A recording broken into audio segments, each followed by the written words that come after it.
the advisors that aren't used to digital advertising, Yeah. they can get a sense of like what you did Yep. to have that calendar stacked, right? What did you put out there to get the click-throughs? Short video ads of me talking about pain points that pre-retirees and retirees have. Are you worried about running out of money? Are have you ever heard about sequence of returns risk, this and that, which would lead to a slightly longer VSL, right? A video sales letter that's maybe 10 or 12 minutes. And you go into a little bit more detail about those pain points and basically saying, look, do you want to deal with all these problems yourself, or would you rather have a consultation? There's no cost to it. At least get some information on it, right? No obligation, no pressure. If you want to work with us, great. If you don't, at least you're going to have more information than you came with.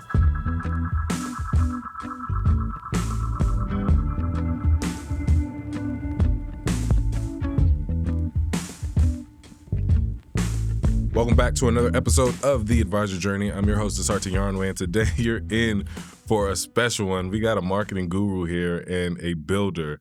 Aaron Cirksena is in the building with me today. Aaron, how you doing? Good, man. It's good to be out here. Appreciate you guys having me. Feels funny to hear marketing gurus before my name. I think you are, and I'm sure the advisors that are watching are going to want to hear sort of how you were able to build a fully remote firm to the size that you've been able to do it. But before we do that, why don't you tell the advisors that are watching a little bit about yourself? Yeah, man, I started as just an independent advisor basically back in 2015. I'd worked at Morgan Stanley and kind of their FAA training program for a couple of years before eventually realizing that they didn't really give you a lot of training or a lot of help. So that ended fairly quickly, but I kind of took one last shot and went to an independent office in the Annapolis, Maryland area where I'm from with a guy that I'd known for a while in the industry who basically told me, he was like, look, I'm not going to pay you a salary or anything, but I do a lot of business and you'll probably just, kind of learn by osmosis being in a successful office, and basically did. So from 2015 all the way up through COVID, basically, I was working out of that office in Annapolis, Maryland. This was before like going fully remote. And then that was when we had to start, shutting down doing seminars and everything in person, like what I'd gotten used to doing. And that was when we had to figure out, okay, like, is there another way that we can get in front of people, basically? And that was the first start to doing digital marketing. That was the first start to ever doing a Zoom meeting, right? Like I'd never done a screen share, like meeting with somebody over the computer. Everything I'd done up to that point was in person. And that was just kind of it. And then it was off to the races from there. It was like once the first person ever said they were willing to roll over a 401k without ever meeting you in person, I got off that call and I was like, all right, maybe this can work. Yeah, that proof of concept. Yeah, we kept doubling down after that, basically. Absolutely. I was actually talking to our producer, Matt, last night, and I'm like, in our industry, some people don't get paid. You know what I mean? And that really made your skin thick. You had to knock on doors. You had to do whatever you could to build a business. Can you try to transport us back to that time, not getting paid and accepting that offer to join that firm? Because that's something that you don't hear about a lot anymore. It's a scary time. I don't like to go back. I've done it too, right? But talk about that. I remember the very, very first job that I got. It was actually even before Morgan Stanley. So I got out of college. I had an econ degree. Right. And so I didn't know what exact job in finance I was going to get with an econ degree, but I was like, I guess I should do something in finance. So for 6+ months, I applied to every job you could think that had the word finance in it. Financial analyst, anything else. Didn't get any callbacks. I had probably a C grade point average through college, so not like stellar. But my brother was living out in Hawaii at the time, and he would always see this one company they were an affiliate of Guardian Life Insurance out there. He was like, they're always advertising. They're always looking for people. They're always, have job postings for a financial advisor. He's like, why don't you apply? If you get it, you can come out here and live with me for a year, however long you want to do it. I was like, whatever, I guess I'll give it a try. So I sent him an application. Within 5 minutes of me sending him an application, this is like 8 p.m. at night, East Coast time. It's like 2 p.m. Hawaii time. My phone lights up with an 808 number. And I'm like, oh shit. I'm like, somebody's actually calling me. So there was the recruiter for their office called me and they're like, hey, you can have a job. Like if you want it, we'll come out, or you come out and we'll interview you. But at that time, I didn't know that it wasn't, a salaried job, so to speak. Like I didn't understand that financial advisor really means like at the end of the day, you're in sales. Right. Like it is what it is, whether we like it or not. And so I went out there with the assumption of like, oh, I'm going to get a salary and benefits and all this stuff. And then I realized they're paying me a draw, of whatever little amount that it was for like 3 weeks. And when you don't close business, they're like, all right, the paychecks are stopping now. So that was a rude awakening, but it definitely lights a fire under you, at that point when you have bills to pay and people to support and you start to realize like, all right, I got to find some way to make it work. But yeah, it was tough when they don't give you a lot of training. Like that was the issue with that firm.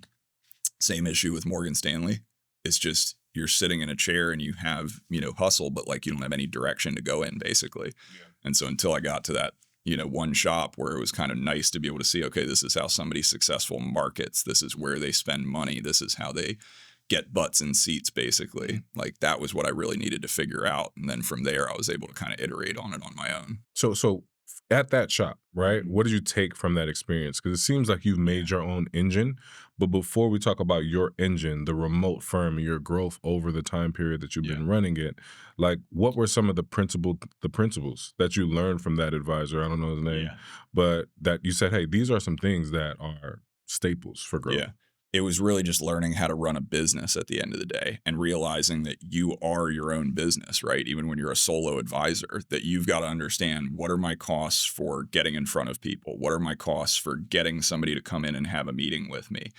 What's my closing percentage of people that come in on a meeting, right? What's the revenue that I generate off of an average person that I sit down with that decides to become a client? Look at things from that numbers perspective and back into, okay, this is how much I need to be spending on this. This is how much I need to spend on that. This is what I should expect as far as closing ratios and things. But that was really, the beginning of learning that stuff and basically saying, okay, if I spend $1, how do I know I'm going to get $2 or $3 back and turn a profit off of it? Yeah, absolutely. I don't know if a lot of advisors are taking that approach and getting granular. But what we see is that advisors that do, we've had advisors like Ami Shah recently on the podcast. She's out in DC as well. Yep. She runs Stewart. Her line was let the data decide. Exactly. Right. So when you have the data, you can make really educated decisions on how you want to grow your practice. Correct. And that's what we have now that I back then did not even have. And frankly, even that guy, as successful as he is, he doesn't know his data real well. He just knows, look, if I go do seminars, I'm going to book a large portion of the room. I know I'm going to make a profit off of it. And truthfully, man, like that's how most advisors in our industry are. Like there's very few advisors that I've met that really track their numbers, track their show up percentages to meetings, track their, how many people they book at a seminar, their closing ratios, the revenue they do. Like most advisors are just spoiled by knowing, all right, if I, do a seminar, I know I usually make some profit off of it. Right. Yeah. But it's just very vague. So yeah, we've gotten very dialed in now at this point with the size and scale we've gotten to of making sure we track everything across the board. Okay, so I want to go from that Zoom call, right? Now your gears are turning. Yeah. And you're like, okay, there's something here. Let me double down. Yeah. Take us on that journey of how you double down and share those numbers in terms of like maybe what you invested in your marketing and what some of the outcomes were. Yeah, so this was back at a time where advertising on Meta was actually cheaper and a little bit easier than it is today. A lot of stuff has changed this year, which, anybody that advertises on Meta probably is familiar with. But back then, when I first figured that out and I figured out, okay, we can set up a funnel, we can set up sort of a process that will get people to book a meeting for a certain cost. At that point, man, it was just stacking my calendar. Because I'm still a one-man band at that point. I didn't even have an assistant. I did my own paperwork. I did everything. So I was like, I'm going to stack my calendar from 8 a.m. to 8 p.m. at night. Did that for like a year. Drove my wife crazy. I wouldn't come down for dinner because I'd be like, I got a 5:30 p.m. meeting and this person has over $1 million. Like, I got to take it. So for a year, I was just doing back to back to back meetings, like 5-6 days a week, all coming from Meta. And so I'm doing Zoom meetings with people all over the country, right? Closing my own business. But like I was running ragged to the point where I was like, I'm not going to be able to keep this up. Like I can't do this for another 10 years like this. Talk to me about the click-through. Like what were you putting on Meta? Just so the advisors that aren't used to digital advertising, they can get a sense of like what you did to have that calendar stacked, right? Because somebody may be listening, may have or no marketing at all or archaic marketing, right? And they want to get digital. What did you put out there to get the click-throughs that got the calendar? So the first thing we ever put out, because again, I'd been used to doing seminars in person, I found a marketing company that was basically a webinar company. They were like, we'll take your seminar and we kind of turn it into webinar content basically, right? So I went through the process of recording that, eventually went through the process of automating it. So it looked like it was a live webinar, but it was really a recorded webinar that we would just market to. People would sign up for it right on a landing page. They would register for the webinar, and when it would occur, we'd have, 100, 200 people on a webinar. Certain amount of those people would end up staying the whole time and booking a meeting, but that was kind of like the first iteration. We did that for about a year and a half. And then after that, we found another method, and I found another marketing agency that kind of said, look, you don't need to do that. You're basically making people sign up for something, wait a week or so, right, for the date that we were going to air the webinar. And in between that time, there's other advisors that are going to be talking to that person. Like, the people want information, you need to get it to them quicker. Right. So we set up different funnels at that point, that instead of them being a webinar where you had to wait and the person had to actually show up at a certain time for it, basically we just made it on demand constantly, where it was short video ads of me talking about pain points, right, that pre-retirees and retirees have. Are you worried about running out of money? Or have you ever heard about sequence of returns risk, this and that, which would lead to a slightly longer VSL, right, a video sales letter that's maybe 10 or 12 minutes. And you go into a little bit more detail about those pain points and a little bit more sort of like digging the knife in a little bit and basically saying, look, do you want to deal with all these problems yourself? Or would you rather have a consultation? There's no cost to it. And, at least get some information on it, right? No obligation, no pressure. If you want to work with us, great. If you don't, at least you're going to have more information than you came with. Right. And so we realized that was a more efficient funnel that we could run that would book people on a constant basis, where I could just keep my calendar open about 7 days out and just fill it to the brim, basically, like every single week. And every day that would open up, we would fill that day too. And we kind of knew what the show up rates and things were for them. All right, so talk to me about the growth in that period, right? You got a year, obviously at home, you're missing a couple dinners, right? But your business is probably booming. Yeah. So when you started, you were at what AUM? And after that year, you were at what? When I started, I think I was at about 10 million of AUM. And that was mainly from like seminars that I had done up to that point, in-person clients. I think that year that I did everything myself, I had gathered about 30 million of AUM. So I had gotten up to about 40 million. That was at the point where my brother was working in a totally different capacity in a different career, and he was kind of capped out on his growth there. And he was like, I think I want to do something different. This is my older brother. And I was like, look, man, like, I've gotten pretty good at filling my own calendar. I was like, I know you've never worked in this industry before, but I was like, look, if you want to get your licenses, like pass your tests and everything, I was like, I'll try and book meetings on your calendar and see if you can, you can just kind of like shadow me for a while and see if it works. So I didn't really have like an intention at that point of like scaling and scaling and scaling. I was just like, I'm just going to keep doing stuff myself. But he came in 6 months, he passes his tests. He's kind of like shadowing me in meetings and whatnot. And then eventually he goes out and he actually starts closing his own business, like virtually from meetings that I'd put in front of him. And I'm sitting there thinking, I'm like, if I can train him, who's never been in the financial services industry, and within a year have him closing high dollar value clients, I was like, I know I can probably do this with other people. Massive unlock. Exactly. So that was the point where I started to think a little bit differently of like, maybe I need to take a step back from doing everything, from being the marketer and being the financial advisor and the one talking to the clients and the one like just running and doing my own paperwork and all of it, and start to treat it a little bit more like a business. Right. And it was hard because I was very hands-on, and it was very difficult to let go of that and to say like, I'm going to take a step back, knowing that I'm going to hire and try to train other advisors that I know are probably never going to be as effective as maybe I would be. And so it was hard to kind of swallow that at first, but eventually you realize that even if that's the case, you have more scale and more capacity and more free time at that point. Yeah. Can we go deeper on the conversation with yourself? Because I think that a lot of advisors are maybe solo, maybe they have an assistant, and they don't want to let go, right? And what you did was you let go of being the guy, right? Like, okay, if I want to grow, I have to let go of just this, I'm going to do everything for my baby. Yeah. What did that conversation internally sound like? The hardest thing, and I still think about this, it was back when I used to do seminars, and I'd had a really successful round of seminars. I used to do 4 a month. So I'd do about 48 a year. Everyone I knew I'd have about 25, 30 people that would come out, right? Households to them. So I had a good round of them. I came back and I'm like sitting at my desk in my office and I'm like, let me see what the numbers would be if I did this for the next 30 years, right? Like, how many people am I going to speak in front of? How many people am I maybe going to take on as clients? Like, what impact am I going to have? And I ran the numbers out and I was like, all right, if I get in front of 100 people a month that I'm talking to, that's just people I'm talking to, not that are all scheduling meetings, all going to become clients or anything.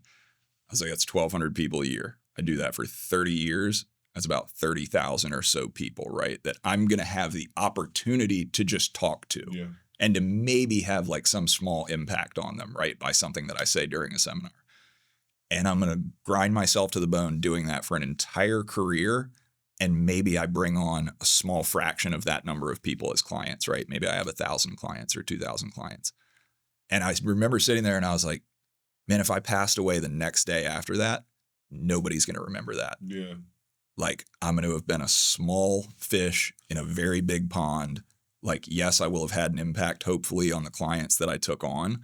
But I was like, dude, it's so much bigger than that. I just remembered feeling frustrated that I was like, that was what made me think, if there's a way to scale things bigger and to run things more as a business rather than just focusing on how can I make the best individual living at the time for myself, I wanted to do it. Yeah. And I knew it was going to mean taking a step back, right? Mm-hmm. Because I'm now having to focus my time on non-revenue generating activities, right? Like training other people to do X, Y, and Z. And that was the biggest thing that I had to be okay with, right? How long did that take? Yeah, probably 6 months or so. I remember struggling with the decision.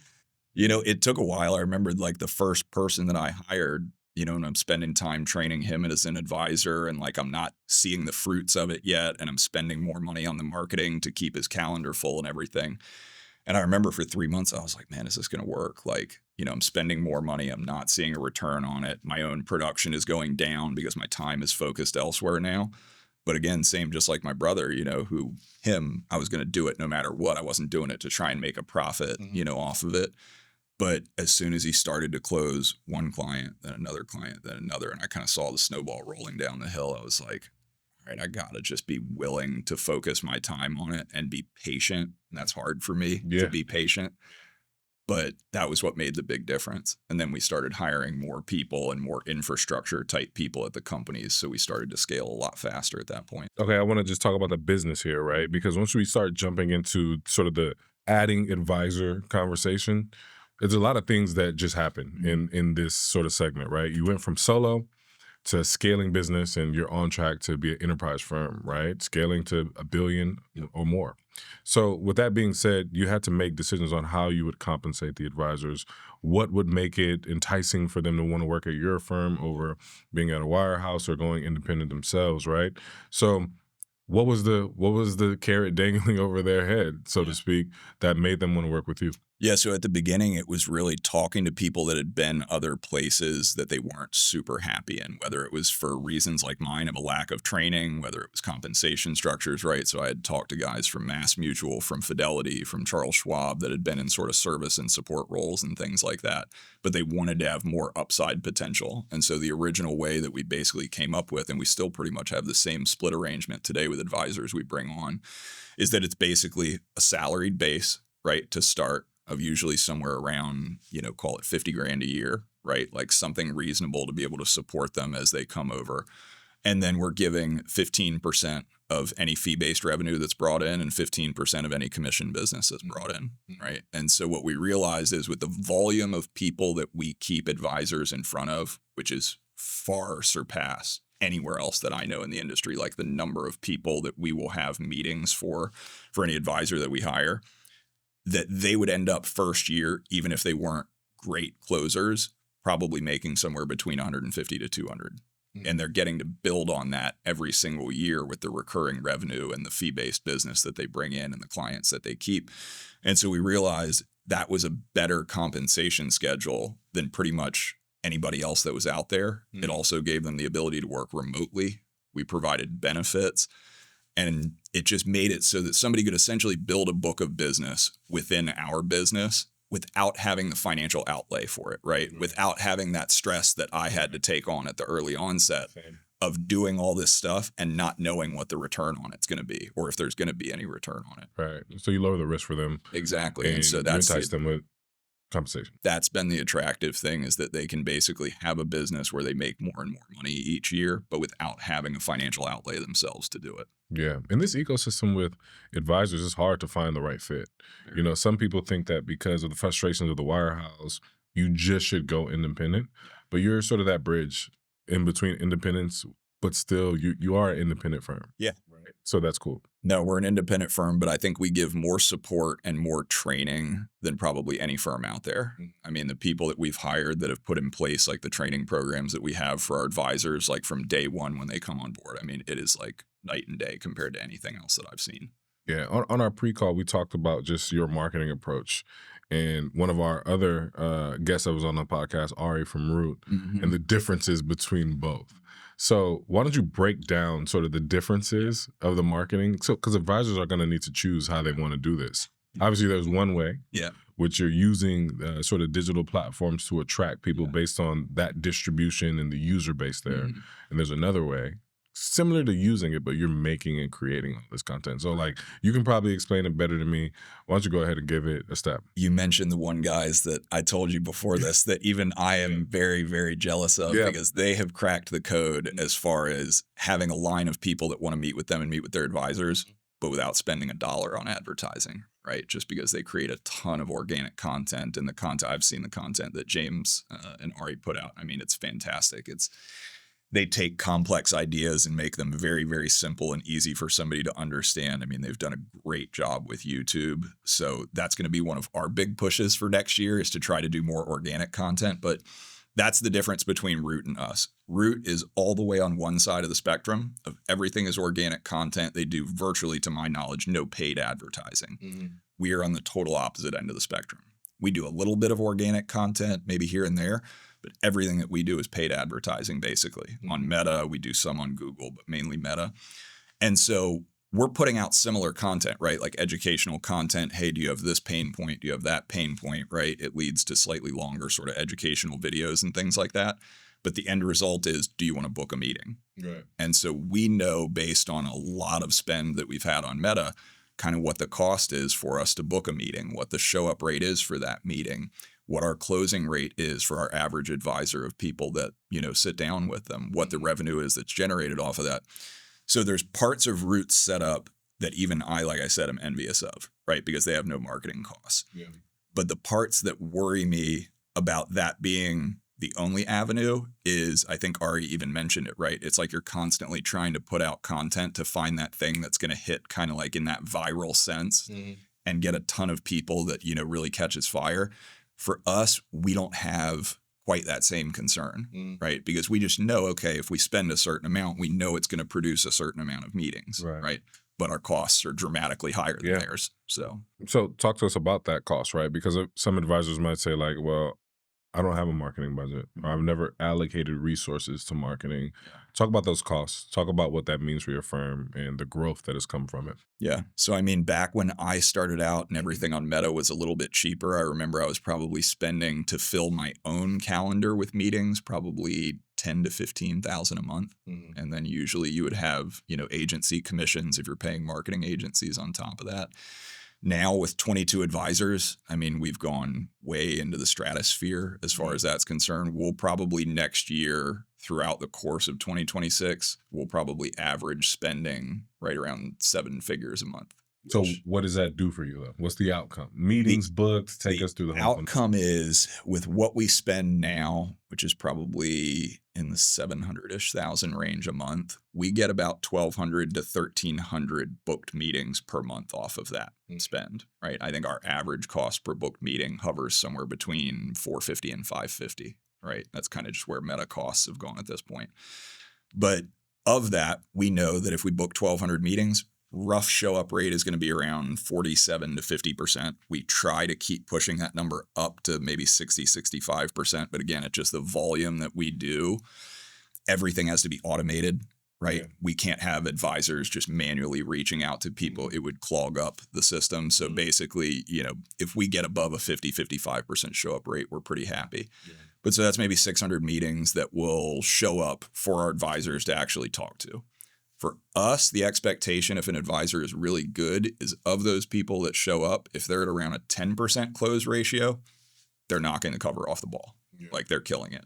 And that may sound crazy because like, and I can see it on your face that like 10% to some advisors is nuts because they're used to doing things in person. Right. Right. And like you bring somebody in from a seminar and they come in and you'll hear advisors say all the time, like, oh, my close ratio's 75% when people come in.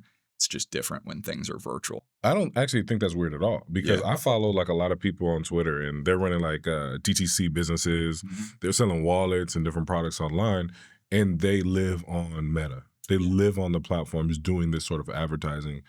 They're complaining about the cost of Meta, right? So you're running this like a business, like a DTC business. That's very, very similar to what it's gotten to. Is like because we know our numbers so well and we know what our close ratios are, like firm wide, we're probably at about a 7 to 7.5% close ratio off of those first meetings that show up.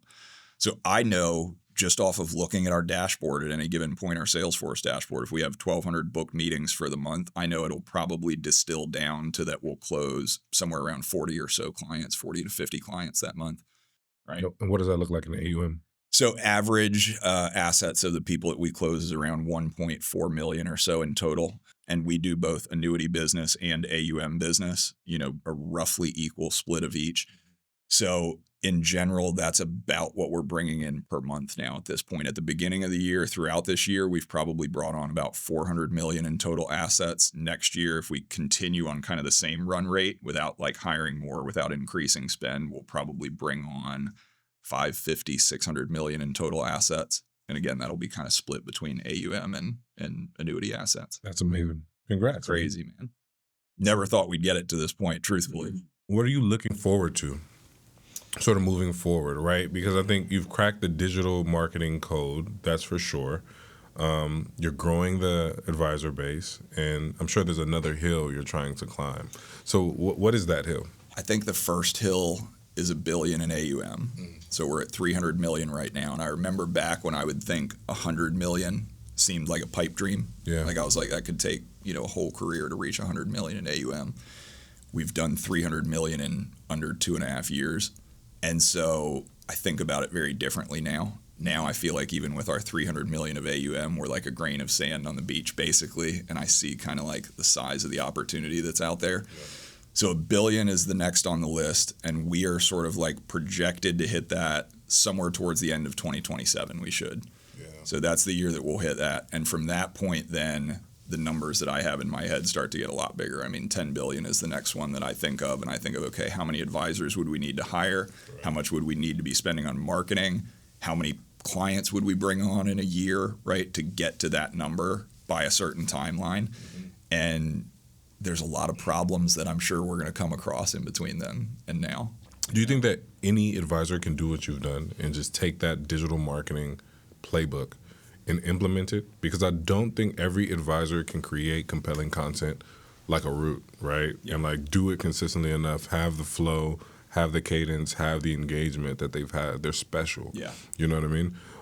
What are your thoughts about that? I think if you're willing to take the risk, meaning to spend the money, mm-hmm. and you're willing to put in the effort to find good partners, right? Root is great at creating content themselves. Like that's phenomenal. They probably don't have to go out and hire people to create content for them that they do. Not everybody, like you said, is going to be like that.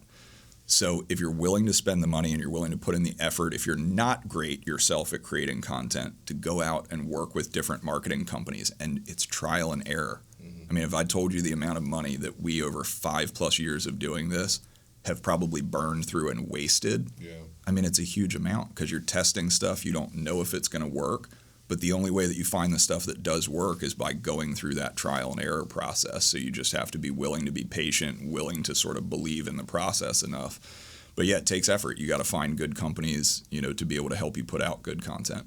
It's amazing, man. I appreciate you joining us here on the podcast. Is there anything else you want to tell advisors that are watching today about business growth, about marketing that they should take away from here? That's been my new question I've been asking. Because like people are watching the entire podcast, then get to the end, you're like, if you remember anything, remember this thing. Yeah. What would be that one thing? Don't be afraid to spend your marketing dollars. You have to. And I know Manish, he and I talk all the time. He's a big fan of this too, that at the beginning of the year, if you say you're going to keep a certain amount of profit out of the company, if you end up having extra, make sure you spend that on something. Yeah. Don't just hoard cash. A lot of advisors I know, when they have anything that's successful, a successful seminar, a successful anything, it's almost like we want to hold on to that capital, right, for fear that it's going to go away somehow. Yeah. But the only way that you end up scaling something is if you keep on doubling down and you keep on doing more of whatever it is that made you successful, or more of whatever it is that made you $1 in profit. So I think that's one of the biggest problems that financial advisors have, is that they're fearful of spending money on marketing, and a lot of that fear comes from just not knowing the numbers, as well as they maybe should. Amazing, man. Spend that money. Thank you for watching this podcast, and thank you, Aaron, for joining us today. Until next time. Thanks for having me. Thank you for listening to The Advisor Journey by Altruist. Brokerage-related products and services are provided by Altruist Financial LLC, a member of FINRA/SIPC. Results may vary. Altruist and its affiliates do not provide tax or legal advice.